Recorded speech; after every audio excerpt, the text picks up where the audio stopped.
Hello guys, solution is the best में आपका स्वागत है। आज मैं आपके साथ डिस्कस करूंगी हिंदी सिनेमा और उसका अध्ययन के कुछ इंपॉर्टेंट क्वेश्चन है जो एग्ज़ाम्स में पूछे जाने हैं। तो पहले मैंने जो वीडियोस आपको बनाई थी सारे चैप्टर्स की कवर करवाए थे, इंपॉर्टेंट क्वेश्चंस मैंने आपको सारे बता दिए थे ऑल यूनिट्स के। अब हम उसकी रिवीजन करेंगे। तो सबसे पहले मैं आपको जो इंपॉर्टेंट क्वेश्चंस मैंने आपको बताए थे उसको एक बार एक्सप्लेन करना चाहूँगी, ताकि आप अगर इस वीडियो को भी देखें तो आपको पूरा कंसेप्ट क्लियर हो जाए।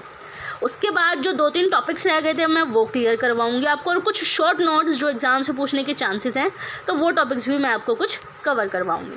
तो चलिए वीडियो को स्टार्ट करते हैं। सबसे पहले क्वेश्चन था यूनिट 1 में से सिद्धांतिकी के बारे में कि सिद्धांतिकी एक्चुअल में होती क्या है। सिद्धांतिकी बोलें या सिद्धांत बोलें, बात एक ही है। अब सिनेमा में थोड़ी सी प्रस्तावना के रूप में आप क्या लिख सकते हैं। अब जब सिनेमा है ये, तो सिनेमा का निर्माण कौन करता है? कोई एक व्यक्ति तो कर नहीं सकता। ऑब्वियसली बहुत सारे ग्रुप्स होते हैं, उसमें मेंबर्स होते हैं उसमें, जो जैसे कि कोई लेखक हो गया, कोई डायरेक्टर हो गया, फिर एक्टर और एक्ट्रेस हो गए, फिर वहाँ पे कुछ कलाकार होते हैं छोटे मोटे डबिंग करने के लिए, और जो है उन सब चीज़ों का वो सब मिलजुल के उसमें काम करते हैं, एक सिनेमा का निर्माण करते हैं, एक मूवी को रिलीज़ करने में मदद करते हैं। तो क्या होता है कि इसमें बहुत सारी चीज़ें इसमें इन्वॉल्व होती हैं।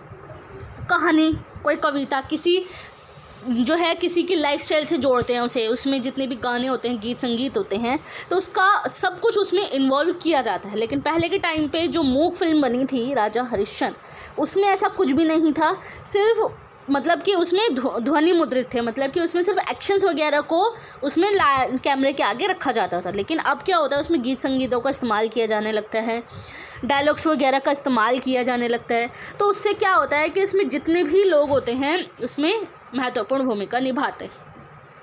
तो जो भी ये निर्देशक और निर्माता जो होते हैं, तो उनके द्वारा उनकी कोई सोच होती है कि उनके द्वारा बनाई गई जो भी फिल्म है वो दर्शक उसकी तरफ अट्रैक्ट हो, ताकि बड़ी से बड़ी संख्या जो है थिएटर में जाके मूवी देखे और ज़्यादा से ज़्यादा वो लोग लाभ अर्जित करें। और इसके साथ साथ उनका दूसरा उद्देश्य ये भी होता है कि जो संदेश वो लोगों तक पहुंचाना चाहते हैं वो संदेश भी उन तक पहुँचे।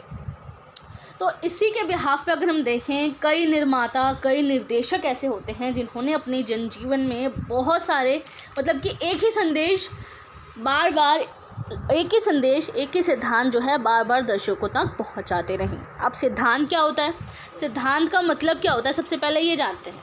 अब आप लोगों ने पढ़ा होगा सिद्धांत के बारे में कि किसी भी तरीके का अगर मूवी में इन्वॉल्व होते हैं, जो उनसे चीज़ें इसमें इन्वॉल्व होती हैं, तो उसका क्या यूज़ होता है, तो वो सिद्धांत से ही कनेक्शन होता है। कैसे? हम सिद्धांत को पहले शाब्दिक अर्थ के रूप से जानते हैं। सिद्धांत का मतलब होता है कि सिद्धि और अंत, 2 शब्दों से मिलकर बना है सिद्धांत। और सिद्धि जो है, सिद्धांत शब्द का अर्थ है सिद्धि का अंत होना। सिद्धि का मतलब होता है एक तरीके से यह वह धारणा है जिसे सिद्ध करने के लिए जो कुछ हमें करना था वह हो चुका है और जो सभी उसे मानने लगे हैं। अब कुछ भी लाइफस्टाइल होती है, जो भी जैसे कि देखा जाए, जैसे ऐसी जो रियल लाइफ होती है, हमारी रियल लाइफ में जो घटनाएं घट रही होती हैं उसी को आगे चलकर मूवी में रिलीज़ कर दिया जाता है, मूवी में बनाई जाती है उसी के बिहाफ पे।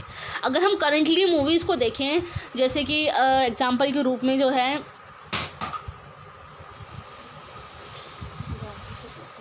पीके मूवी को देख लो आप लोग, पीके मूवी में क्या क्या स्टोरी बताई गई है। तो एक तरीके से क्या होता है, ये चीज़ें जो रियल लाइफ है हमारी, जो समाज है, उससे जोड़ा जाता है मूवी को, तो जिसके बिहाफ पे जो है मूवीज़ वगैरह को रिलीज़ किया जाता है। तो उसी के बिहाफ पे ये सिद्धांतिकी बताई गई है। इसमें सबसे पहला टॉपिक है उपकरण सिद्धांत। अब क्या होता है, सिनेमा का निर्माण करने के लिए उसमें उपकरणों की ज़रूरत होती है। पहले के टाइम पे उपकरण की ज़रूरत नहीं होती थी, सिर्फ एक कैमरा जो होता था उसमें रिकॉर्ड कर लिया जाता था जो भी इंसिडेंट, जो भी एक्टिविटी होती थी। लेकिन अब क्या होता है कि उपकरणों का, विभिन्न प्रकार के उपकरणों का इस्तेमाल किया जाता है। जो चीज़ें हमारे सामने नहीं भी होती ना, उसको अनरियलिस्टिक लाइफ से जोड़कर उसे प्रस्तुत किया जाता है।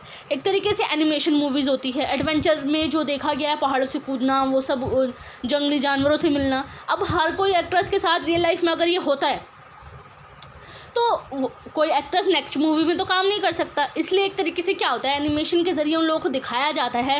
एडवेंचर मूवीज़ हो गई, कोई हॉरर मूवी हो गई, उनको करा जाता है, ऐसे उपकरण का इस्तेमाल किया जाता है और उसी के बिहाफ पे जो है सिनेमा को बनाया जाता है, मूवीज़ वगैरह को बनाया जाता है। तो जो उपकरण सिद्धांत है वो महत्वपूर्ण भूमिका निभाता है सिनेमा के निर्माण के लिए। अब दूसरा है हमारा लेखक सिद्धांत। अब लेखक सिद्धांत क्या होता है, कोई भी मूवी जो बनती है उसके लिए सबसे पहले स्क्रिप्ट तैयार करनी होती है। अब स्क्रिप्ट तैयार करने के लिए एक लेखक की ज़रूरत होती है। अब लेखक क्या होता है? राइटर, कि उस मूवी को, डायलॉग्स को किस तरीके से वो लिखेगा वो देखना ज़्यादा ज़रूरी होता है। और ऐसे लोगों को मूवीज़ वगैरह लिखने के लिए दिया जाता है, मूवीज़ की स्क्रिप्ट तैयार करने के लिए दी जाती है, जिसमें वो बहुत ज़्यादा एक्सपीरियंस होते हैं, जो भावनाओं को व्यक्त करने में जो है बहुत ज़्यादा ध्यान देते हैं, और उसी को ही जो है पहले चेक करता है। डायरेक्टर जो होता है सबसे पहले स्क्रिप्ट को चेक करता है कि क्या कमी है उसमें। तो ये जो नियम है ना, वो धीरे धीरे सिद्धांत का रूप ले लेते हैं। अब फिल्म के अनुकूल ही दृश्य और श्रव्य पक्ष को बदलना पड़ता है। दृश्य और श्रव्य पक्ष क्या होता है कि जो भी इंसिडेंट्स को दिखाया जा रहा है और जो चीज़ हम सुन रहे हैं उस चीज़ को चेंजेस लाए जाते हैं, डायलॉग्स देखे जाते हैं। अब जितनी भी एक्टिंग वगैरह, जितनी भी शॉट्स वगैरह लिए जाते हैं, उनके एक्शंस वगैरह देखे जाते हैं, किस तरीके से वो एक्शन कह रहा है। तो वो होता है, वो लेखन सिद्धांत के रूप में उसे हम देखते हैं। और जो है एक तरीके से, जैसे कि देवदास जो मूवी बनी है, एग्जाम्पल के रूप में हम इसमें लिख सकते हैं, शेक्सपियर की रोमियो और जूलियट मूवी बनी है, वैसे ही उदाहरण के रूप में अब आज के फिल्मों में देखा जाए तो देवदास मूवी बनी है उसी के बिहाफ पे, और उसी में ही कुछ ऐसी चीज़ों को चेंज करके जो है डायलॉग्स वगैरह को चेंज करके उसी के बिहाफ पे वो मूवीज़ को बना दी गई है। अब थर्ड आता है जो नारीवादी सिद्धांत के रूप में। अब हम देखें तो अगर नारीवादी सिद्धांत क्या कहता है, अब पहले के टाइम पे क्या होता था, जब आज़ाद नहीं हुआ था भारत, तो उसमें नारियों की स्थिति बहुत ज़्यादा दयनीय थी, बहुत ज़्यादा उनको मुश्किलों का सामना करना पड़ा था। तो उसी के बिहाफ पे नारीवादी को लेकर बहुत सारी, जो देखा जाए तो पुरुषों के मुकाबले वो दूसरे तबके पर रहा करती थी नारियाँ। तो इसी के बिहाफ पे ऐसी कुछ मूवीज़ वगैरह बनाई गई थी जिसमें स्त्रियों का योगदान बहुत ज़्यादा रहा था, और स्त्रियों की जो खिलाफ अत्याचार जो चल रहा था और जो शोषण था उसकी घटनाएं जो हो रही थी, तो उसी के बिहाफ पे वुमेन एम्पावरमेंट के लिए कुछ आंदोलन भी हुए थे। और इसी आंदोलन की वजह से कुछ फिल्मकारों ने इनसे रिलेटेड मूवीज़ बनाई। सामाजिक पृष्ठभूमि पर आधारित बहुत सारी मूवीज़ थी नारी सशक्तिकरण के लिए भी। अब एग्जाम्पल के रूप में मैं इसमें बता सकती हूँ, जैसे मदर इंडिया है। अब मैंने 4th यूनिट में मदर इंडिया और मुगल आज़म के बारे में उसमें बताया था। मदर इंडिया में क्या होता है कि एक औरत जो होती है अपने पति की अनुपस्थिति की वजह से वो अपने बच्चों को पालन पोषण करने के लिए खेतों में काम करती है। तो एक तरीके, और साहूकार जो होता है उस पर कर्ज का बोझ होने की वजह से उन ब्याज नहीं चुका पाती, तो वो गरीबी का सहारा, मतलब कि गरीबी से जूझ रही होती है, तो जिसकी वजह से जो उसका साहूकार होता है वो बहुत ज़्यादा टॉर्चर कर रहा होता है। तो इस तरीके से हम क्या कह सकते हैं कि नारी पर बहुत ज़्यादा अत्याचार हो रहा है। तो उसी को ही दिखाते हुए समाज में जो है नारी सशक्तिकरण को बढ़ावा देने के लिए बहुत सारी ऐसी मूवीज़ वगैरह बनाई गई थी, जिसमें नारीवादी सिद्धांत के रूप में हम देखते हैं। स्त्रियों के पक्ष में जो है वातावरण का निर्माण करने के उद्देश्य से ही जो है नारीवादी फिल्म सिद्धांत का जो है, मतलब इनके ऊपर कुछ मूवीज़ वगैरह भी बनाई जाती हैं। अब आता है मार्क्सवादी सिद्धांत। अब क्या होता है कि मार्क्सवाद की जो विचार हैं वो पूरी दुनिया में प्रभावित हुए थे। मार्क्सवादी विचारधारा के बारे में आप लोगों ने पढ़ा होगा, जिसमें सिनेमा जगत को भी बहुत ज़्यादा प्रभावित किया था। अब जो मार्क्सवाद है वो समाज को 2 भागों में विभाजित करके देखता है। सबसे पहला शोषक और शोषित वर्ग। शोषक और शोषित वर्ग जो वो लोग होते हैं जो बहुत ज़्यादा, जो दूसरों को टॉर्चर करते हैं, बहुत ज़्यादा ब्लैकमेल करते हैं। और दूसरी तरफ हम उस वर्ग को देख सकते हैं जो बुज़ुर्ग होते हैं या सर्वहारा वर्ग के लोग होते हैं। सर्वहारा वर्ग के लोग होते हैं जो कमज़ोर होते हैं, दूसरे तबके के लोग होते हैं, नीची, मतलब उन बहुत ज़्यादा गरीब होते हैं, कमज़ोर वर्ग के लोग जो होते हैं। तो नारीवाद जो है वो सर्वहारा वर्ग को बहुत ज़्यादा उनके जो है फेवर में खड़े होने की अपील भी ये करता है। और 1920 के आसपास अगर हम देखें तो जो सोवियत रूस का जो फिल्म है उसके निर्माताओं में सरगेई सबसे जो है नाम है, सरगेई का नाम।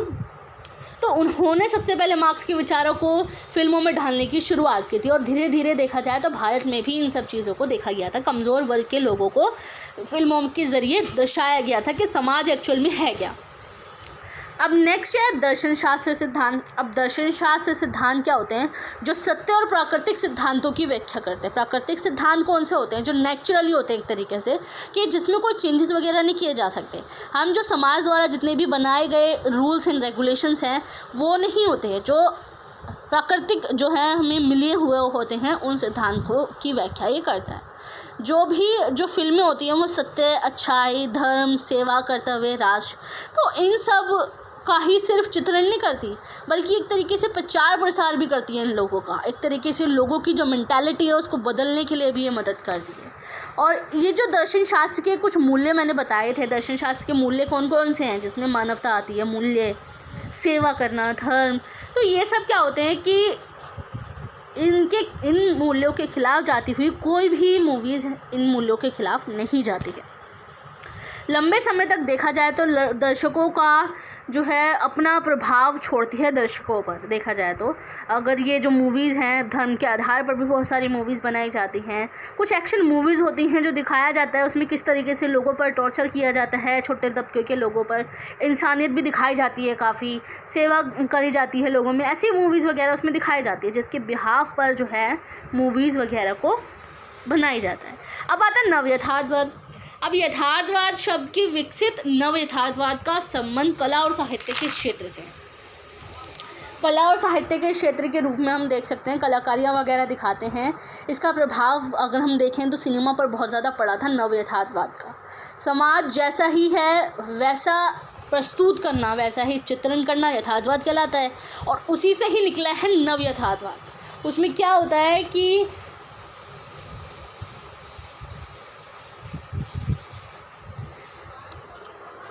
यथार्थवाद का मतलब मैंने आपको बताया कि जो यथार्थवाद होता है साहित्य में, यथार्थवाद के रूप में अगर हम देखें तो समाज जिस तरीके से होता है उसको हम एज इट इज़ प्रस्तुत करते हैं, अब ऐसे ही हम बताते हैं, तो वो साहित्य में यथार्थवाद हो गया, रियलिटी जिसे बोलते हैं। और दूसरी तरफ अगर हम देखें सिनेमा में यथार्थवाद को अगर हम देखें तो यथार्थवाद होता है एक तरीके से जो रियलिटी जो समाज में चल रही है उसी को फिल्मों के ज़रिए लोगों तक पहुंचाना, दृश्य श्रव्य माध्यम के ज़रिए लोगों तक रियलिटी को बताना। तो उसी के बिहाफ पे एक नया वर्ड निकल के आया था, नव यथार्थवाद। नव यथार्थवाद के रूप में हम देख सकते हैं, नव का मतलब क्या होता है, नया, यथार्थवाद का मतलब रियलिटी, कि नई नई रियलिटी क्या उभर के आ रही है और नई नई चीज़ों को हम देख रहे हैं, क्या क्या चेंजेस आ रहे हैं समाज में, तो वो सिद्धांतों के आधार पर मूवीज़ वगैरह बनाई जाती है। अब निर्देशक जो होते हैं ऐसी ही मूवीज़ का निर्माण करते हैं। इसका सबसे पहले प्रयोग किया गया था इटली में 1950 और 1960 के दशक में। इटली में ये सिद्धांत को प्रयुक्त किया गया था जो पूरी दुनिया के सिनेमा जगत को प्रभावित भी किया था इसमें। तो ये सिद्धांतिक के बारे में मैंने आपको बताया कि सिद्धांत क्या है। अब निष्कर्ष में आप लिख सकते हैं, विचार और प्रतिभा के आधार पर हम देख सकते हैं कि जो फिल्मकार है, फिल्मकार क्या करते हैं, विचार और प्रतिभा के आधार पर ही जो है फिल्म का निर्माण करते हैं और फिल्मकारों को भी प्रभावित करती है ये जितनी भी मूवीज़ वगैरह बनाई जाती है। और धीरे धीरे जो है इस सिद्धांत के रूप में भी प्रिंट होता जाता है जिसमें तकनीकी और विषय दोनों पक्षों से जुड़ जाता है। ये जो जितनी भी मूवीज़ वगैरह बनाई जाती है उसमें तकनीकी विकास भी किया जाता है, ऐसे ऐसे मुद्दों को उठाया जाता है जिसके तहत वो समाज में उसमें चेंजेस ला सकें। और इसके अलावा कोई और सिद्धांत भी बहुत सारे हैं जिसकी वजह से फिल्मों में उसका प्रयोग भी किया जाता है। आप ये लिख सकते हैं इसे प्रस्तावना के रूप में। नेक्स्ट हमें पढ़ना है कला विधा के रूप में सिनेमा। अब कला विधा के रूप में क्या होता है, कला का मतलब क्या होता है, बहुत सारी कलाएँ जो हैं उसमें इन्वॉल्व होती है सिनेमा। अगर हम एक तरीके से इसके अतीत के पन्नों को पलट के हम देखें तो जो इसमें क्या है, रंगमंच, लोक नाट्य, कहानी, उपन्यास, नाटक, धीरे धीरे इसका जो ये सब चीज़ें जो हैं अन्य विधाओं से जोड़कर देखते हैं। तो जब सिनेमा उस टाइम पे इतना विकसित नहीं हुआ था, पहले के टाइम पे एक कहानी से जोड़ते थे हम, उपन्यास से जोड़ते थे, रंगमंच हो गया, नाटक हो गया, छोटे छोटे नाटक वगैरह बनाए जाते थे पहले के टाइम पे। तो क्या होता था उस टाइम पे सिनेमा जो है विकसित नहीं हुआ था, लेकिन धीरे धीरे इसका विकास होना शुरू हुआ था और एक सशक्त विधा के रूप में ये आया था। तो विधा में क्या होता है कि उसके बाद इसने कभी भी पीछे मुड़कर नहीं देखा। सबसे पहले जो मूक फिल्म बनी थी, मैं आपको बताऊं इसके इतिहास के रूप में, तो 1913 में बनी थी, दादा साहब फाल्के ने बनाई थी, राजा हरिश्चंद्र, जो एक मूक फिल्म थी। और दूसरी थी सवाक फिल्म जो आलम आरा बनाई गई थी, और उसी के बिहाफ में ये थी जो आलम आरा जो फिल्म थी वो सवाक फिल्म थी। सवाक फिल्म का मतलब होता है जिसमें डायलॉग्स वगैरह, एक्शन मूवीज़ वगैरह का इस्तेमाल किया जाता है। अब आते हैं जो तुलसीदास गोस्वामी हैं, उन्होंने कला को एक डेफिनेशन दी थी, एक अलग रूप दिया था। उनका मानना क्या था कि जो कला है वो गंगा के समान सबका हित करने के लिए होती है। कला का मतलब होता है वो सभी लोगों का बिना किसी प्रॉफिट के वो लोगों को हित करे, हितकारी के लिए मूवीज़ वगैरह बनाई जाए। कला जो होती है मतलब कि दूसरों की कल्याण के लिए हो, उसके अच्छे कामों के लिए हो, ये जो कला है। और अगर इसमें मनोरंजन इन्वॉल्व होता है, एंटरटेनमेंट इन्वॉल्व होता है, तो उसका उद्देश्य सामाजिक, राजनीतिक और आर्थिक रूप से भी इसमें इन्वॉल्व होना चाहिए। अब कला का तात्पर्य उन्होंने ये बताया था कि परिशुद्धि से है इसका कनेक्शन। परिशुद्धि का मतलब होता है चारों तरफ से शुद्ध होना, कि मूवीज़ वगैरह जो है पूरी तरीके से शुद्ध हो और उसमें जो है सामाजिक, राजनीतिक और धार्मिक दृष्टिकोण को भी उसमें इन्वॉल्व किया जाना चाहिए। सिर्फ कल्याण के लिए हो, उसका परिष्कार हो, परिशुद्धि हो और सकारात्मक दृष्टिकोण जो है, सकारात्मक दृष्टि डालकर हम अनजान या अनछुए पहलुओं पर दृष्टिपात भी कर सकें। इट मीन्स दृष्टिपात का मतलब होता है उसमें हम अपने पॉइंट ऑफ व्यूज़ बता सकें। सकारात्मक रूप से जो भी मूवीज़ वगैरह बनाई जाती है उनका प्रभुत्व जो है वो सकारात्मक रूप से हो, प्रभाव जो नागरिकों पे पड़ रहा है वो सकारात्मक रूप से हो। अब आता है जो मूक फिल्म है, भारतीय समाज बल्कि अंतर्राष्ट्रीय स्तर पर भी इसकी सराहना की गई थी। भारतीय फिल्म की जो इंडियन मूवीज़ बनाई जाती थी, बॉलीवुड के नाम से जिसे जाना जाता है, ऐसी मूवीज़ जो इसका जो सिनेमा है वो उसका निर्माण इस बिहाफ पे किया जाता है जिसमें अशिक्षित लोग भी उसको देख सकें और मनोरंजन प्राप्त कर सके, इनमें से एंटरटेन हो सके, वो लोग अशिक्षित लोग भी उसे देख सकें। और सिनेमा का कनेक्शन सबसे पहले किससे था? पहले के टाइम पे जब ये मूवीज़ वगैरह बनी थी, स्वतंत्रता से पहले के टाइम पे ग्रामीण समस्या हो गई, भूख हो गई, गरीबी हो गई, ऐसी सामाजिक समस्या थी जिसमें जो है सिनेमा के ज़रिए लोगों तक ये जो है बातें दर्शकों तक पहुंचाई गई थी। और समाज में नारी का जो रूप है उसको पूरी तरीके से इन्होंने व्याख्या की थी इस चीज़ की मूवी के ज़रिए। हिंदी सिनेमा में सलीके के साथ उठाया गया था ऐसी मूवीज़ को, यहाँ तक कि बहुत सारी समस्याएं थी जिनका समाधान सिनेमा का बहुत बड़ा योगदान भी रहा था। और 90 के दशक में हम देखें तो बहुत सारे ग्रुप्स बने थे। ग्रुप्स में सबसे पहला ग्रुप बना था व्यवसाय मतलब कि सिनेमा सिर्फ व्यवसाय था, क्योंकि जिसमें सिनेमा बनाना उनकी पुरानी पीढ़ी से प्राप्त हुआ था। उन्हें पुरानी पीढ़ी जो उनकी चलती आ रही थी उनके ज़रिए उन तक ये विरासत में मिला था उनको। और दूसरा है लंबे संघर्ष के बाद जिन्होंने अपना स्थान इसमें बनाया था। तीसरा है सिनेमा एक आंदोलन के रूप में ये देखते थे, जिसमें ये बताया गया था समाज को वो बदलना भी चाहते थे और ऐसे ऐसे विषयों को भी उन्होंने उठाया था जिसके तहत अन्य लोगों को जिनमें घिन आती थी ऐसी मूवीज़ वगैरह के बारे में जानने के लिए, और ऐसी समाज में ऐसी कुरीतियाँ फैली हुई थी जिसके तहत उन लोगों को वो ऐसे मुद्दों को उठाने में तकलीफ़ होती थी। तो कुछ ऐसे मूवीज़ वगैरह का भी निर्माण किया था। अब जो आते हैं जो हिंदी सिनेमा है वो उसका संबंध किससे होता है? समाज से। व्यवसाय, मनोरंजन, कला के उत्कर्ष की अभिव्यक्ति समाज के समस्त वर्ग का प्रतिनिधित्व भी करती है। अब क्या होता है कि सिनेमा का संबंध समाज से तो होता है, इसमें व्यावसायिक उपकरण का इस्तेमाल करने के साथ साथ ये लोगों को मनोरंजन भी करता है। कला के उत्कर्ष की अभिव्यक्ति के रूप में भी ये विकसित हुआ है। और ये जो है पहले के टाइम पे क्या होता था कि मनोरंजन के कोई साधन नहीं हुआ करते थे, लेकिन आज की स्थिति बहुत ज़्यादा उलट हो गई है। बहुत सारी एक्शन मूवीज़ होती है, बहुत सारे एंटरटेनमेंट की चीज़ें उसमें इस्तेमाल की जाती है नई तकनीकी के आने की वजह से। अब क्या होता है कि अधिक धन खर्च भी होता है इसमें। व्यवसाय क्यों हुआ ये? क्योंकि जो इसमें है एक तरीके से मनोरंजन के साधन भी इसमें लिमिटेड हुए हैं। पहले के टाइम पे क्या होता था, मनोरंजन के साधन जो थे लिमिटेड थे, लेकिन ये बाद में क्या हुआ है, कला विधा का सशक्त माध्यम के रूप में ये उभर के आए हैं। लेकिन इसका धीरे धीरे जो विकास है वो औद्योगिक इकाई बन गया है। किस बिहाफ पे? क्योंकि आज के टाइम पे फिल्में जो हैं उद्देश्यहीन बन गई हैं।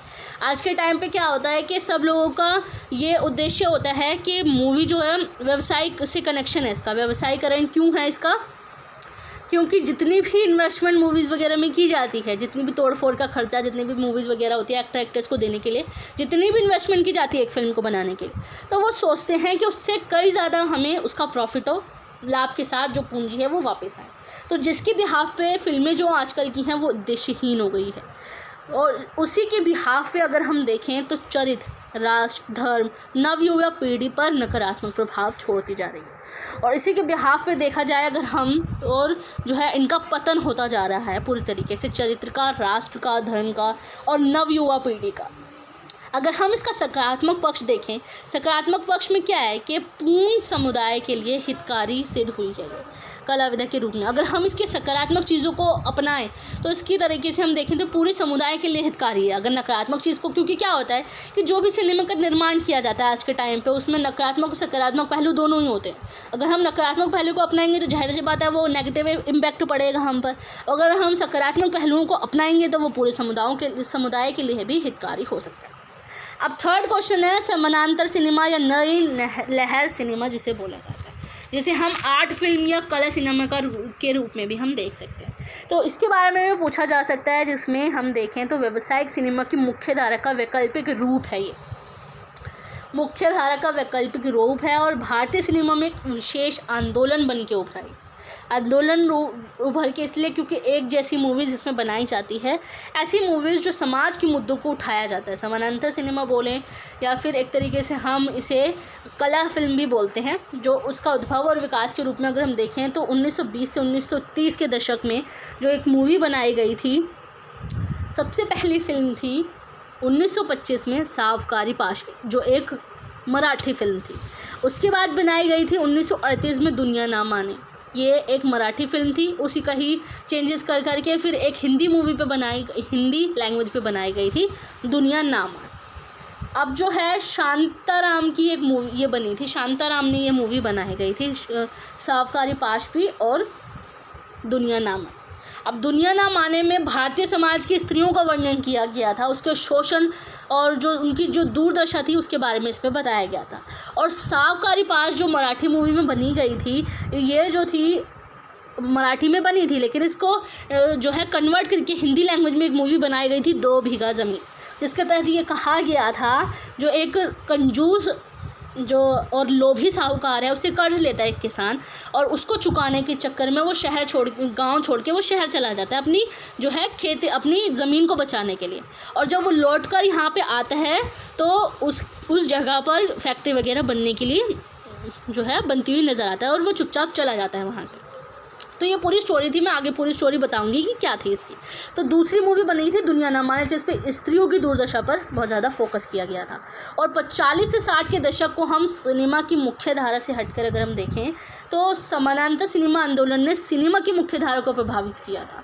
और सत्यजीत राय, विमल रॉय, ख्वाजा अहमद अब्बास, वी शांताराम, ये कुछ ऐसे फिल्मकार थे जिन्होंने भारतीय समाज को एक तरीके से भारतीय समाज को प्रदर्शित किया था। भारत का जो समाज है वो किस तरीके से है वो बताया था इसमें।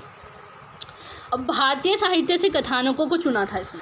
अब जो मूवीज़ वगैरह ये बनाई गई थी उसमें भारतीय साहित्य पहले के टाइम पे जो है उससे कथानकों को चुना था। कथानक होता है एक तरीके से जो स्टोरी होती है, स्टोरीज़ वगैरह को चुना था और समाज से इसको जोड़ा था, समाज का अध्ययन इसमें प्रस्तुत किया था समय के साथ। उसके बाद उसका उद्देश्य क्या था, व्यक्तियों और समाज के अंतर संबंध को प्रस्तुत करना, जो मानवीय संवेदना है, जो उनकी भावनाएं हैं उनको व्यक्त करना, इनका जो है इनका उद्देश्य था। जितने भी अंबरहीन पृष्ठभूमि थी उसमें निडरतापूर्वक इन्होंने मूवीज़ वगैरह बनाई थी।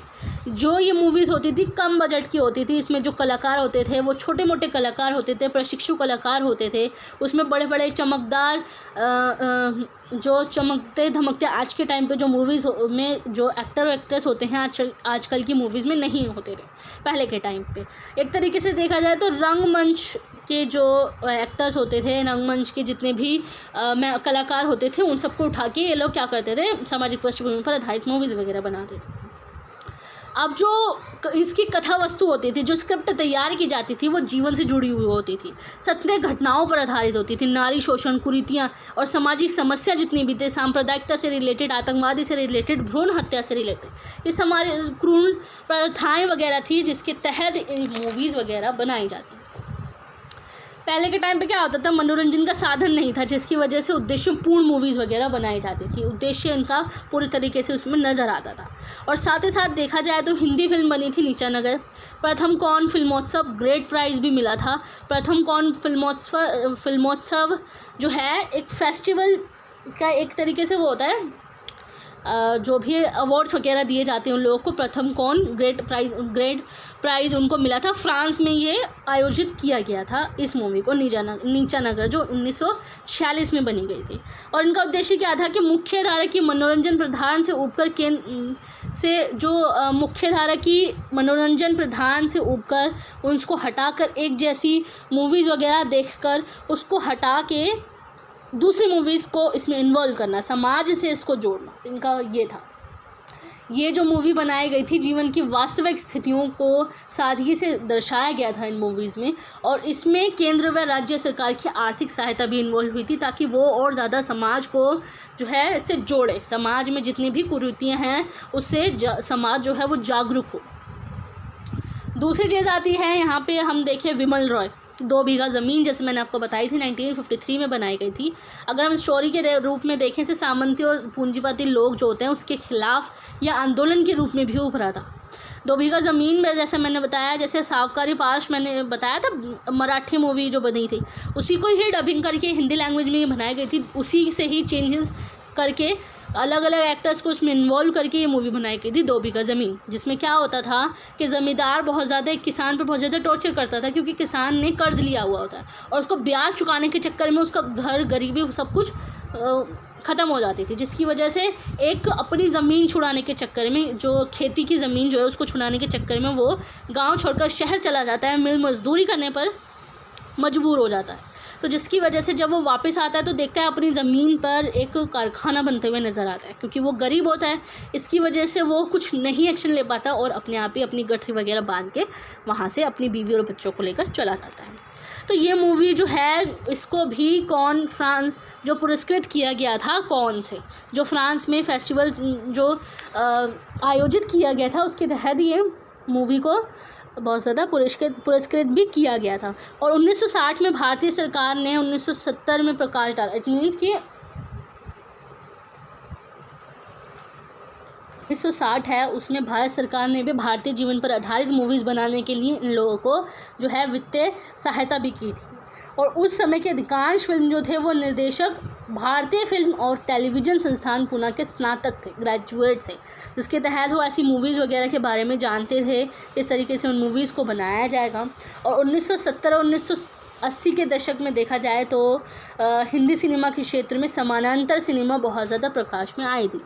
और अदूर गोपाल कृष्ण मलयालम मूवी बनाई थी जिनका नाम था स्वयंवरम।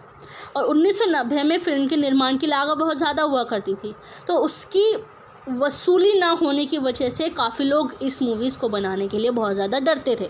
लेकिन फिर भी ऐसी बहुत सारी मूवीज़ थी जो ये मूवीज़ बनाई जाती थी, बहुत सारे लोग इसमें इन्वॉल्व हुए थे, जो एक ही जैसी मूवीज़ बनाई जाती थी, जिसमें सत्यजीत राय और विमल रॉय सबसे ज़्यादा मेन माने जाते हैं, जिसमें सामाजिक पृष्ठभूमि पर आधारित इन लोगों ने मूवीज़ वगैरह बनाई थी। जिसमें और भी बहुत सारे इन्वॉल्व होते हैं, जैसे एग्जांपल के रूप में मैं बता सकती हूँ कुमार साहनी हो गया, कमाल स्वरूप हो गया, जो समानांतर फिल्मों बनाते थे ये लोग, सामाजिक रूप से जो मूवीज़ सामाजिक पृष्ठभूमि पर आधारित मूवीज़ वगैरह बनाते थे। आजकल के टाइम पे क्या होता है, एक्शन मूवीज़ वगैरह बहुत ज़्यादा होती है और लोगों का अट्रैक्शन बहुत ज़्यादा उसमें होता है, और सामाजिक पृष्ठभूमि पर आधारित मूवीज़ लोग देखना ज़्यादा पसंद नहीं करते हैं, तो जिसकी वजह से ऐसे फिल्मकारों को जो है बहुत ज़्यादा फिल्मों में पहचान नहीं मिल पाई थी। और आज के टाइम पे इन मूवीज़ की जो लागत है वो वसूल नहीं हो पा रही थी, इसके बिहाफ पे बहुत कम लोग इस मूवीज़ को बनाने लगे थे। अब हमें पढ़ना है सेकंड यूनिट का, जिसमें इतिहास बोलें या इसकी पृष्ठभूमि बोलें तो बात एक ही है। तो यूनिट 2 में भी से एक क्वेश्चन आएगा।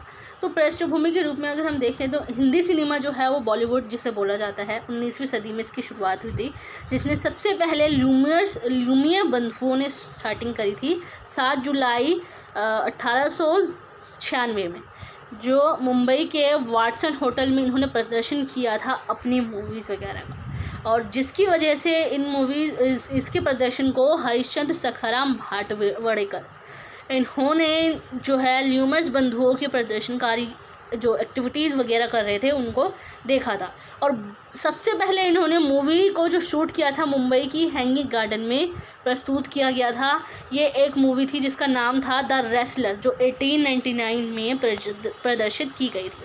ये एक कुश्ती मैच के रूप में इसको रिकॉर्ड की गई थी। और लेकिन जो है इसका पिता में दादा साहेब फाल्के, जिसको जो मूवी बनाई गई थी राजा हरिश्चंद्र की, ये तो शॉर्ट वीडियो बना दी थी इसने 1899 में। लेकिन दादा साहब फाल्के ने एक लंबी फिल्म बनाई थी जिसका नाम था राजा हरिश्चंद्र, लेकिन मूक फिल्म तो थी। और ये जो थी वो पौराणिक कथाओं पर आधारित थी, सामाजिक यथार्थ पर आधारित थी। क्या होता था कि जो पौराणिक कथाओं पर आधारित तो थी, जो लोग थे, दर्शक थे, मूक होने के बावजूद भी लोगों ने बहुत ज़्यादा इसे पसंद किया था। और उसके बाद सामाजिक यथार्थ पर बनी हुई 1300 से ज़्यादा मूवीज़ बनी थी। और उसके बाद अर्देशीर ईरानी ने एक मूवी बनाई गई थी, सवाक फिल्म थी आलमारा, जो 1931 में रिलीज़ की गई थी। और ये उसके बाद जो है विभिन्न भाषाओं में भी बननी शुरू हुई थी। और अंग्रेज़ी जो है अंग्रेज़ों ने 1920 में सेंसरशिप की तो लगा दी गई थी। और 1930 में साहित्य के प्रगतिशील आंदोलन भी हुए थे। अब क्या होता है कि सेंसरशिप तो लग गई थी, सेंसरशिप से बचते हुए भी बहुत सारी मूवीज़ ऐसी बनाई गई थी जिसके तहत ये कहा गया था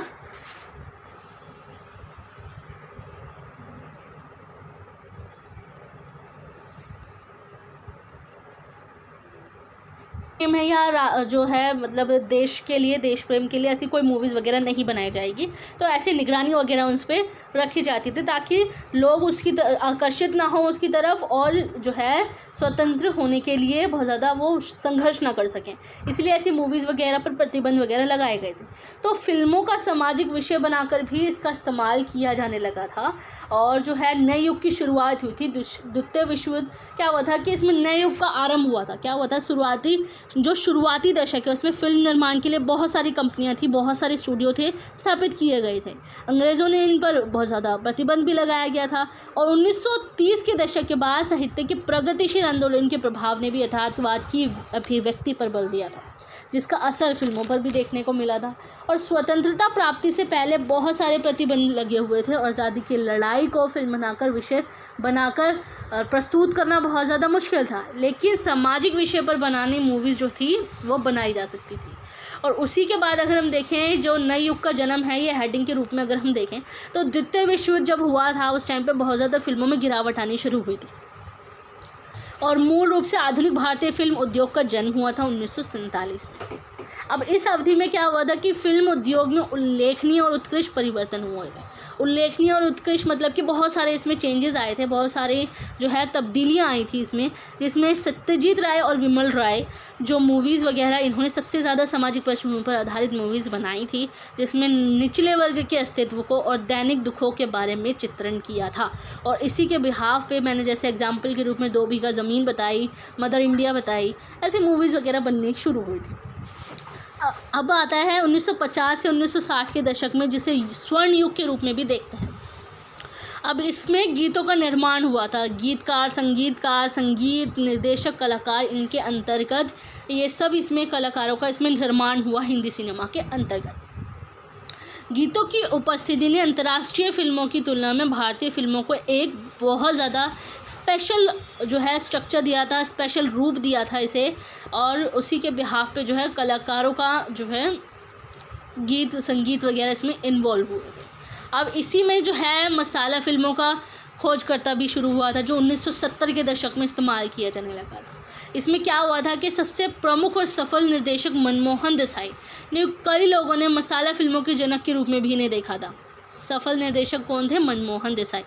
और 1990 के दशक में शाहरुख खान, बहुत सारे ऐसे कलाकार थे, माधुरी दीक्षित, आमिर खान, जूही चावला, ऐसे कलाकार थे। इनका नया दौर शुरू हुआ था फिल्मी दुनिया में, जो बहुत ज़्यादा लोगों को अट्रैक्टिव बनाया था इन्होंने। अजय देवगन भी इसमें इन्वॉल्व हुआ था, काजोल वगैरह।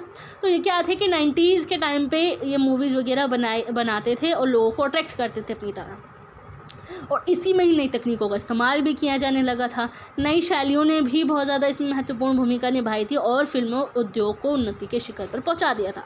और ये जो मूवीज़ वगैरह थी, सिनेमा, भारतीय सिनेमा जो थी वो भारत तक की सीमित नहीं था। इसकी सराहना जो थी वो अंतर्राष्ट्रीय स्तर पर, इंटरनेशनल लेवल पर भी देखने को मिलती थी। और भारतीय सिनेमा जो थे वो दैनिक जीवन का एक हिस्सा भी बन गए थे, जिसमें समाज में मनोरंजन के लिए खेल भी प्रमुख भूमिका निभाता था। लेकिन देखा जाए एंटरटेनमेंट के लिए मूवीज़ वगैरह बहुत ज़्यादा देखने को मिलती थी, मूवीज़ वगैरह को बहुत ज़्यादा इम्पोर्टेंस दी जाती। तो ये थी पूरी स्टोरी। अब बॉलीवुड मसाला फिल्म में क्या होता है, बहुत सारी एक्शन मूवीज़ होती है लोगों को अट्रैक्ट करने के लिए, लव रोमांस वगैरह इसमें इन्वॉल्व हो जाता है, बड़ा चढ़ा की चीज़ों को दिखाई जाते हैं। हॉरर मूवीज़ हो गई, एक तरीके से जो एडवेंचर मूवीज़ वगैरह हो गई, वो सब चीज़ें इसमें दिखाई जाती थी। अब थर्ड यूनिट हमारा आता है कैमरे की जो भूमिका है। कैमरे की भूमिका में क्या आता है, सबसे पहला टॉपिक, दृश्य का जो निर्माण है कौन करता है, कैमरा करता है। कैमरे के ज़रिए ही मूवीज़ वगैरह को शूट किया जाता है और उसी के बिहाफ पर दृश्यों का निर्माण किया जाता है। और सिनेमा की आँख जो है वो कैमरा है। अब जैसे कि हमारी इंद्रियों में क्या होता है, आँखें होती हैं जिसके ज़रिए सबसे मेन पार्ट वही है, उसी के ज़रिए हम सब कुछ देख पाते हैं, सब कुछ समझ पाते हैं। और वहीं हम देखें तो सिनेमा की आँख है कैमरा। और छोटी चीज़ों को भी बड़ा चढ़ाकर इसमें देखा जाए तो बहुत ज़्यादा दिखाया जाता है। अगर हम देखें तो दूर तक अगर हम देखें, लॉन्ग शॉट लेना हो तो हम दूर कैमरा करके उसको पूरी एरिया को हम कवर कर सकते हैं। और अचानक से ही हम जो है फ्रंट शॉट बिल्कुल लेना चाहे, क्लोज शॉट लेना चाहे तो कैमरे में तकनीकी उपयोग का इस्तेमाल करके हम उसे वहीं पर ही कैमरा स्थिर करके उस मूवी को है बड़ा चढ़ाकर उसमें शॉट लिया जा सकता है। और फिल्म बनाने में ये मदद करती है। एक्टर और एक्ट्रेस को आकर्षक बनाने में भी ये मदद करता है। एक्टर और एक्ट्रेस को आकर्षक किस बिहाफ पे बनाया जाता है, लाइटनिंग वगैरह की व्यवस्था की जाती है कैमरास के थ्रू। कैमरास के आसपास लाइटनिंग वगैरह लगाई जाती है ताकि लोग जो एक्ट्रेस वगैरह हैं और एक्ट्रेस जो हैं वो बहुत ज़्यादा अट्रैक्टिव लगें। अब सेल्यूलाइट पर साकार बनाने के लिए इसका इस्तेमाल किया जाता है। जैसे सेल्यूलाइट पर कैसे उतारा जाता है इसे, जो सिनेमेटोग्राफर होते हैं, सिनेमेटोग्राफर कौन होते हैं, जो छायाकार होते हैं, जो शूट करते हैं मूवीज़ को। अब कैमरा तो उपलब्ध है, अब कैमरा को सही तरीके से शूट करने के लिए कैमरामैन की ज़रूरत होती है। और जो कैमरा मैन होता है वो सेल्यूलाइट पर उतारता है और जो एक्टर्स हैं उनको आकर्षित बनाता है। इसमें बहुत सारे शॉट्स लिए जाते हैं, क्लोजअप शॉट हो गया, टॉप शॉट हो गया, मिड शॉट हो गया, वो कैमरे की सहायता से ही इन सब चीज़ों का इस्तेमाल किया जाता है और एक अच्छी एडिटिंग वीडियोस वगैरह बनाई जा सकती है जिसमें कैमरामैन इसमें इन्वॉल्व होता है। दूर दराज की जो चीज़ें होती हैं जिसमें एक्सट्रीम लॉन्ग शॉट होता है उसको भी बड़ा चढ़ा कर दिखाने में, बहुत ज़्यादा क्लोज करने में बहुत ज़्यादा मदद करता है। वहीं हम नेक्स्ट देखें, क्लोज रंग के कैमरे आ गए आज के टाइम पे। क्लोज रंग के कैमरे में क्या होता है, क्लोज रंग में कि उसको मतलब एक कैमरे को स्थिर रखा जाता है और उसके लेंसेज होते हैं उसको कैमरे को बड़ा करके क्लोज रंग की कैमराज वगैरह को इस्तेमाल करके उसको क्लोज शॉट्स लिए जा सकते हैं। अब एक ही जगह पे कैमराज जो होते हैं उसको स्थिर रखा जाता है, जूम इन और जूम आउट का इस्तेमाल किया जाता है। पहले के टाइम पे क्या होता था, ओवर टू शोल्डर शॉट जिसे बोलते हैं, कि एक कैमरामैन जो है वो दो कैमरा को अपने पास रखता था, एक कमर पे और एक कंधे पे। एक हाथ में होता था, एक कंधे पे होता था। कंधे से जो अट्रैक्टिव लगा उसको शूट कर लिया और दूसरी तरफ देखा जाए तो हाथ से जितना कैमरा से रिकॉर्ड करना था वो रिकॉर्ड कर लिया। तो क्या होता था, पहले के टाइम पे बहुत ज़्यादा मेहनत करनी पड़ती थी। लेकिन अब क्या होता है, क्लोज रंग की शॉट जो है कैमराज आने लगे हैं जिसकी वजह से कैमरे को एक जगह पर रखा जाता है और जूम इन और जूम आउट का इस्तेमाल किया जाता है। अगर हम देखें जो इसका इतिहास है, लैटिन का कैमरा ऑब्सक्योरस से निकला है जिसे अंधेरा कक्ष बोला जाता है। इसका आविष्कार किया था ईरानी वैज्ञानिक इब्न अल हज़ैन ने। उसके बाद जो है रॉबर्ट बॉयल और रॉबर्ट हुक 1690 में एक्सपोर्टेबल कैमरा विकसित किया था। लेकिन सबसे पहले कैमरे की जो शुरुआत की थी, कैमरे का इस्तेमाल किया था, उन्होंने किया था ल्यूमरे बंधून, तो 1895 में किया था। अब देखा जाए तो कैमरे का कंपैरिजन किससे किया गया था, इंद्रियों में, आँखों से। अब जो है इंद्रियां जो होती हैं, हमारी सेंसेस जो होती हैं, आँखों से सब कुछ देखती है। अब कैमरे में जो है उस कैमरे की आँख कौन है, अब फिल्म में जो भी शॉट्स वगैरह लिए जाते हैं उसकी आँख कौन है, कैमरा है। अब कैमरे से ही सब कुछ रिकॉर्ड किया जाता है, जो चीज़ें हम आँख से नहीं देख पाते हैं वो कैमरा रिकॉर्ड कर लेता है। तो जिस तरीके से हमारी इंद्रियां, आँखें सबसे महत्वपूर्ण भूमिका होती है, उसी तरीके से हम देखें तो सिनेमा में कैमरे की भूमिका बहुत ज़्यादा है। अब मैंने यूनिट 3 में तकनीकी पक्ष के बारे में आपको बताया था जिसमें सबसे पहला टॉपिक था सिनेमेटोग्राफर। अब सिनेमेटोग्राफर क्या होता है, जैसे मैंने आपको बताया कैमरा अवेलेबल है, सब कुछ अवेलेबल है, शॉट्स वगैरह रेडी है, सब कुछ है, लेकिन उसको सही प्रकार से रिकॉर्ड करने के लिए कैमरामैन की ज़रूरत होती है। अब तकनीकों का इस्तेमाल करने के लिए सबसे पहले कैमरामैन होता है। अब जो निर्देशक होते हैं ऐसे कैमरामैन को जो नियुक्त करते हैं जो उनकी जो भावनाएं हैं उसको समझ सके और उसी के बिहाफ पे वो जो है कैमरास वगैरह को शूट कर सके, मतलब कि जो भी शॉट लेने हैं। अब सिनेमेटोग्राफर नियुक्त जो किए जाते हैं उनको एक्सपीरियंस होना चाहिए इस बिहाफ का, उसी के बिहाफ पे ये लोग जो है हायर किए जाते हैं। तो सिनेमेटोग्राफर एक पॉइंट इसमें ये है। दूसरा पॉइंट अगर हम इसमें देखें तो लाइट व्यवस्था। आज के टाइम पे आधुनिक तकनीकी विकास जो हुआ है उसमें लाइटनिंग बहुत ज़्यादा की जाती है, जो एक्टर एक्ट्रेस की जो अट्रैक्टिवनेस बढ़ाने के लिए उनके फेस पे लाइट इस बिहाफ पे मारी जाती है ताकि वो बहुत ज़्यादा चमक धम दिखे, बहुत ज़्यादा सुंदर नज़र आए और लोग उसकी तरफ अट्रैक्ट हो जाए, और इस तरीके से उनको शूट किया जाता है जैसे कि बिल्कुल ही बहुत ज़्यादा स्टाइलिश हो। तो वो सब भी इसमें देखा जा सकता है। प्रकाश व्यवस्था बोले या फिर लाइट व्यवस्था बोले, मैंने प्रीवियस ईयर के क्वेश्चन पेपर जो डिस्कस किया था उसमें प्रकाश व्यवस्था के बारे में बताया था। तो लाइटनिंग का मैं थोड़ा सा एक्सप्लेन और कर देती हूँ कि जो लाइट व्यवस्था है उसका इस्तेमाल किया जाता है इसमें ताकि और ज़्यादा अट्रैक्टिव हो लोग, और बहुत ज़्यादा जो है फिल्म को रंगीन बनाने के लिए भी इसका इस्तेमाल किया जाता है। और तीसरा नंबर है हमारा ध्वनि मुद्रण। ध्वनि मुद्रण क्या होता है कि छोटे मोटे कलाकार जो होते हैं उनकी फ़ोटो से उसको मैच करवाया जाता है, जितने भी शूट वगैरह की जाती है। शूटिंग वगैरह तो कर ली, अब क्या होता है कि उनकी फ़ोटो से उसका जो स्टूडियो में ऐड होते हैं, स्टूडियो में छोटे मोटे कलाकार होते हैं उनको उनके संवादों से उनको जोड़ा जाता है। संवादों से उनको किस बिहाफ पे जोड़ा जाता है, जैसे कि जितनी भी ध्वनि है उसको मुद्रित किए जाते हैं और यही संवाद का साउंड ट्रैक अंतिम प्रिंट में आता है। जो शूटिंग के समय ध्वनि मुद्रण की बहुत ज़्यादा ज़रूरत होती है। अब छोटे मोटे जो कलाकार होते हैं स्टूडियो में जाके उनकी होठों से मैच करवाया जाता है। अगर हम ध्वनि मुद्रण को देखें, चेंजेस लाना मुद्रण होता है उसमें, मतलब तब्दील करना, उसको अलग वर्ड्स में चेंज करना, तो ध्वनि मुद्रण करना बहुत ज़्यादा ज़रूरी होता है। और इस बीच क्या होता है कि हम बाद में उसको चेंजेस भी कर सकते हैं अगर कोई डायलॉग्स वगैरह में दिक्कत हो जाए तो। तीसरी तरह फोर्थ पॉइंट आता है डबिंग। अब डबिंग क्या होती है कि एक लैंग्वेज में जो मूवीज़ वगैरह बनाई गई है, अब एक भाषा में बन गई, जैसे मराठी में बनी मूवी, तो उस मराठी को तो सिर्फ मराठी लैंग्वेज जानने वाले ही बनेंगे, लेकिन उसकी डबिंग की जाती है हिंदी लैंग्वेज में या फिर अदर लैंग्वेजेस में कन्वर्ट किए जाते हैं ताकि और भी लोग उस लैंग्वेज में समझ सकें और वो मूवी किस बिहाफ पे बनी है वो जान सकें।